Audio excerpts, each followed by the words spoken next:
جناب ابراهیمی سلام، روزگارتون بخیر. آقا این قطعه که گفته بودین دستگاهی که طراحی بکنین، خب من از این پایین میگم. من دو تا شیار دارم. من فاصله شیارای کف دستگاه کفتراش ایشون رو من اندازه گرفتم. آکسش 146 میلیمتر بود. من دو تا سوراخ لوبیایی ایجاد زدم که برای اون مسئله جلو عقب بردن قطعه اینجا بتونیم حلش کنیم. یعنی رو کف کار ما دو تا پیچ می‌بندیم تو دو تا سوراخ اینور، دو تا پیچ تو دو تا سوراخ اینور، این دیگه جلو عقب شدنش کاملا حل میشه. همینجوری برم جلو.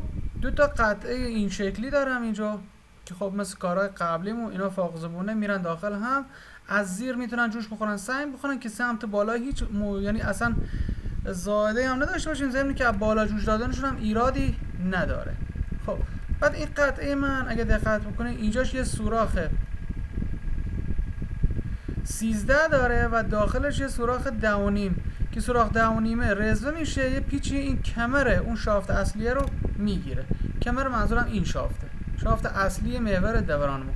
شافت اصلی من قطرش رو من دادم 80 میلیمتر به خاطر اینکه جا بشه و یه سری مثال دیگه. این به این صورت از اون طرف میره که تو اینو سفتش میکنیم و کامل اینو میگیره. عرضم به حضور شما که اینجا من یه مکانیزمی دارم، یه میله که این میله جوش داده نیست، ولی چون از دو طرف عین همه هیچ مشکلی پیش نمیاد براش. این به این صورت میاد بالا و میره پایین. یعنی من این مهره رو شل میکنم. خب این مهره که شل شد، بعد با آچار این قسمت رو میچرخونم، زاویه مورد نظر رو بهش میدم و این مهره رو سفتش میکنم. نگاه کنید، داخل این قسمت بالایی سوراخ خالیه ولی داخل این قسمت پایینی رزمه داره. این قطعه داخل سوراخ خودش میتونه بچرخه. فیت کردنش هم باز زیاد مشکلی نیست.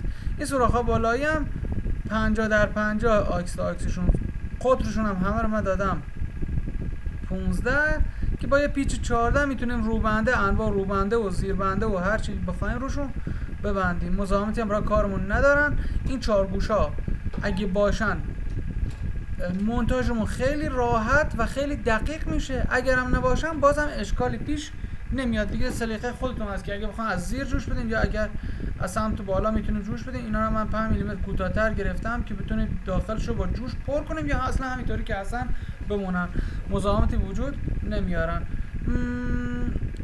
نظرتون بگین ببینیم چیه. درود بر شما و یاران با وفاتون.